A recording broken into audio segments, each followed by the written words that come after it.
George Monbiot, Feral, Rewilding the Land, the Sea and Human Life.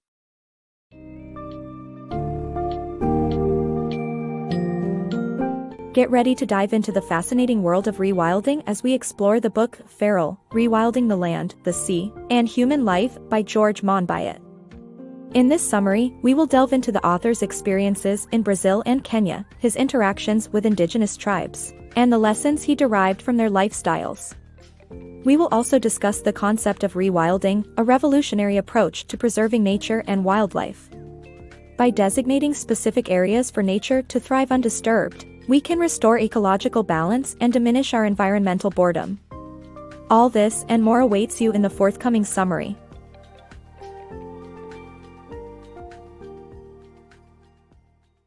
Unearthing Amazon's Dark Secrets. In 1989, Monbiot journeyed to Brazil's gold mines, witnessing the devastating impact on the Amazon rainforest and local indigenous tribes. The destruction of forests for easy access to gold-rich sediments had far-reaching consequences, including pervasive violence affecting both miners and the Yanomami tribe. With their survival at risk, the Yanomami experienced severe losses due to disease, violence, and decimation of villages. Monbiot found a Yanomami community enduring this crisis, with an 18-year-old boy taking on the chief's role amid widespread sickness and traditional rituals. Unfortunately, despite international calls for protection, the Yanomami's population suffered a 20% drop during the gold rush. Embracing Indigenous Wisdom. The author's encounters with indigenous cultures, particularly during his time in Kenya with his Maasai friend Tarankiai, highlight the beauty of spontaneity and make him appreciate the rich, vibrant way these people live their lives, a way often overlooked in Western society. Such celebrations of life made the author question his own lifestyle in the United Kingdom and realize that there is much to learn from indigenous traditions. George Monbiot's meetings with indigenous peoples around the world have been eye-opening, providing him with deep insights into different ways of life. During a trip to Kenya in 1992, he formed a friendship with a Maasai warrior named Tarankiai. Monbiot was struck by the uniqueness of Maasai life, a stark contrast to his own Western upbringing. A key element that fascinated Monbiot was the spontaneity that the Maasai practiced in their decision-making. For instance, Tarankiai would abruptly decide to run 35 miles to another village just to visit a friend. This spontaneity extended beyond friendly visits. When Tarankiai met a woman during one of his runs, the two of them impulsively decided to elope, refusing to turn back even when confronted by the woman's brothers. Monbiot felt a pang of jealousy as he heard Tarankiai's tale of love and elopement. He realized that the strength and spontaneity of their connection was something his own Western life seemed to lack. His feelings of envy were far from unique. History shows that many colonists preferred indigenous cultures over their own. Even Benjamin Franklin observed that Europeans who were taken captive by Native Americans often grew attached to their captors' way of life. It wasn't uncommon for white Americans to willingly defect to indigenous societies. These experiences and revelations led Monbiot to reassess the way he lived his life in the United Kingdom. Embracing the wisdom of indigenous cultures and their spontaneous connection with life held lessons that went beyond the superficial constraints of his own society, showing the importance of learning from the most diverse sources possible. Embracing true rewilding. After living a conventional life in Wales, the author discovers the concept of rewilding, which focuses on setting aside natural areas for nature to run its course freely, rather than creating artificially managed landscapes. Through real rewilding, humans can rediscover their connection to nature and alleviate environmental boredom. The author, having experienced exciting adventures in Brazil, returned to settle down in Wales, immersing himself in family life and writing about the environment. However, he soon realized there was something absent in his life. Aware that indigenous societies were far from perfect, with short life expectancies and lacking basic technology, the author sought a deeper connection to nature, rather than reverting to primitive lifestyles. While humans have had significant impacts on nature even in early societies, oversimplified ideals of harmonious living should not be the focus. The author turned to rewilding as a solution for this lacking connection. Though the term was added to the dictionary in 2011, its definition continues to evolve. For the author, rewilding centers around designating specific natural areas where nature can progress uninfluenced by human intervention. Contrasting with common approaches to natural protection, rewilding opposes artificially created landscapes such as managed heaths and moorlands that resemble well-kept gardens more than genuine wilderness. Merely reintroducing extinct species, like wolves, bears, cranes, or even elephants, into these controlled environments isn't true rewilding. Genuine rewilding requires human restraint, leaving these spaces undisturbed so that nature can thrive autonomously. By embracing this hands-off approach, humans can replace their feelings of ecological monotony with delight and appreciation, reviving their connection to the wonders of the natural world. Rewilding, embracing nature's balance. Rewilding is an environmental concept that doesn't imply abandoning urban lifestyles or returning to hunter-gatherer ways. Instead, it focuses on reintroducing wild animals and nature where agricultural lands yield low results. Through rewilding, humans can develop a better connection with nature and engage in new, enriching experiences. If the idea of rewilding makes you fear returning to primitive living conditions, rest assured that it doesn't require abandoning the comforts of modern life.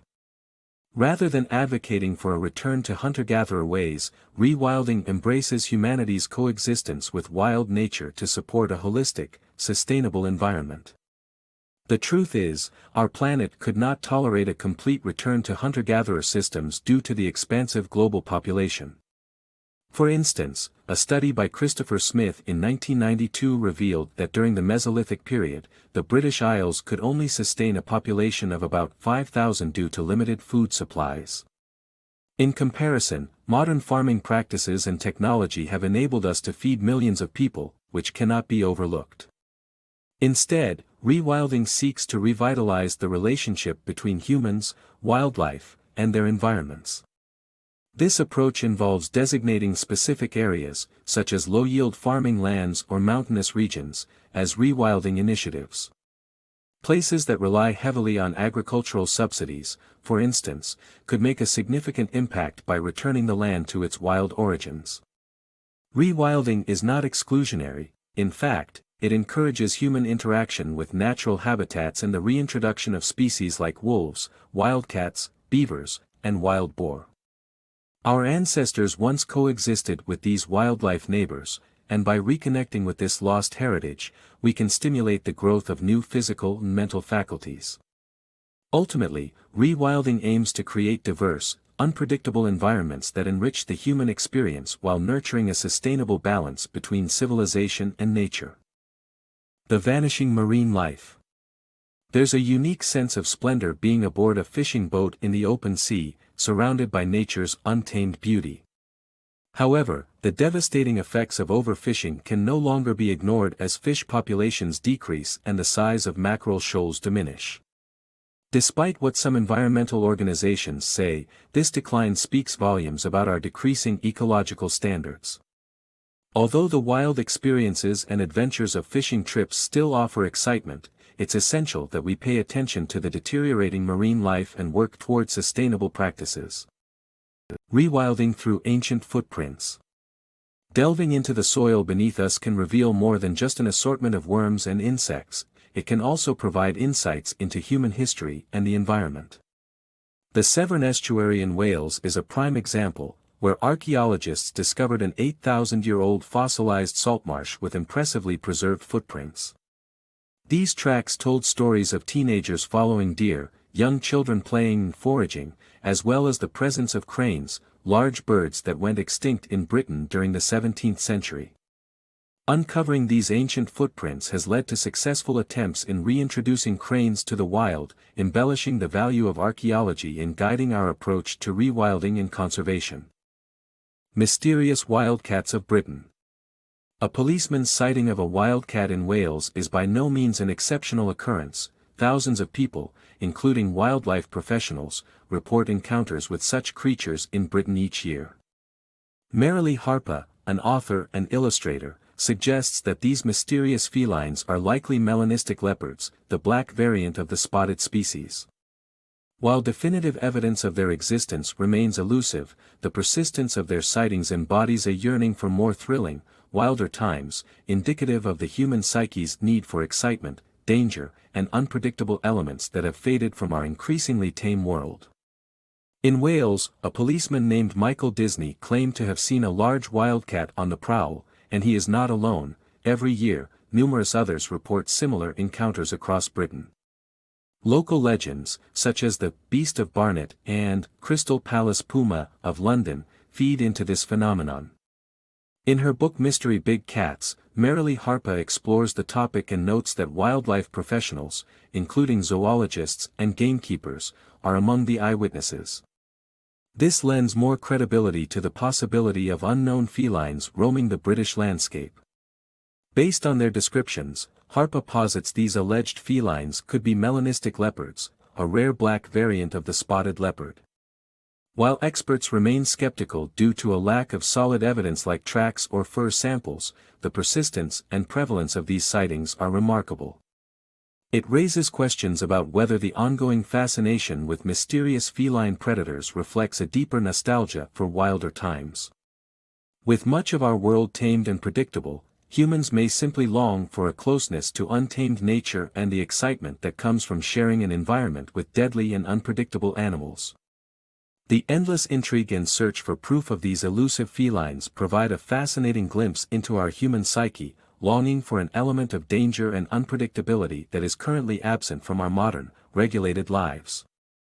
Essentials of rewilding large animals.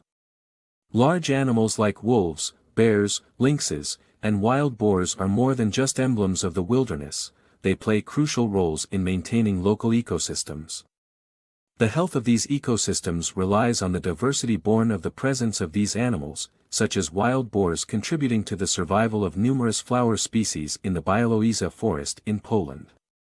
However, countries like Britain are witnessing the decline of these creatures, which shows the powerful negative consequences of human interference. Governments need to take proactive steps toward protecting them and the diverse ecosystems that rely on their existence.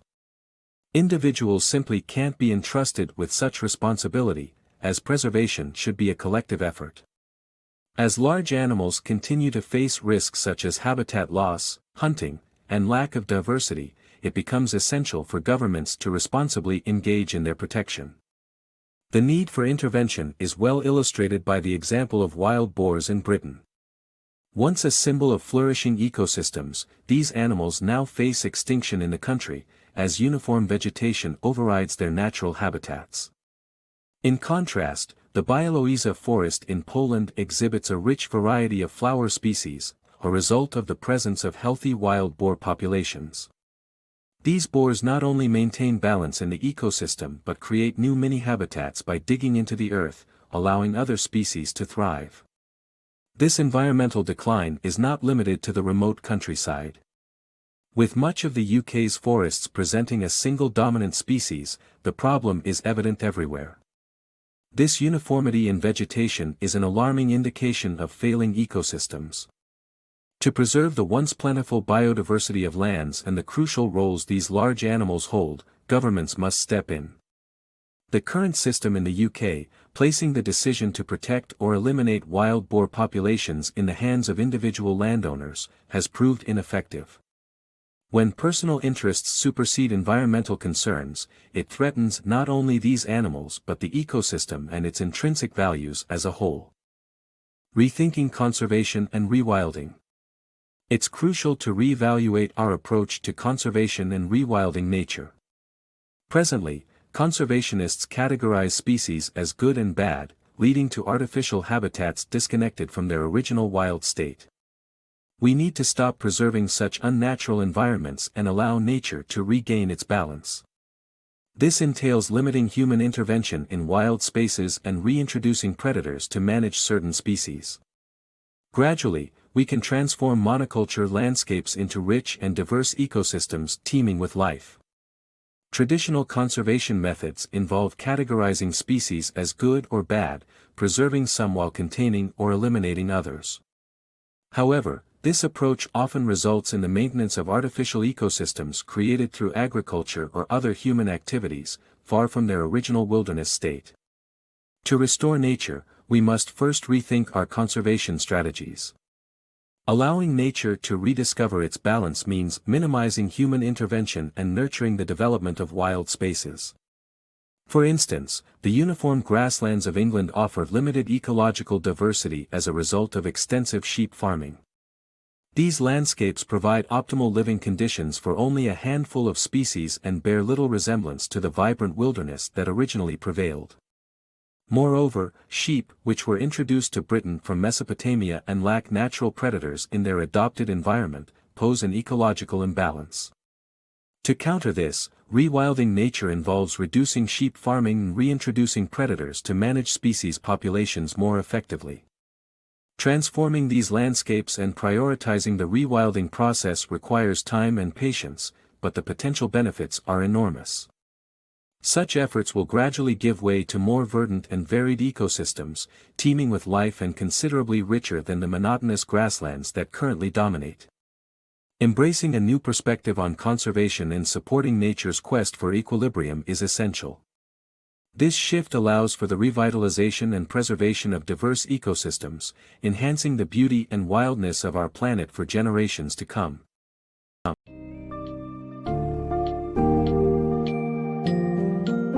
In Feral, George Monbiot takes us on a riveting journey through his adventures in Indigenous cultures and introduces us to the concept of rewilding. We learn the importance of re-establishing our connection with nature and letting it thrive undisturbed in designated areas.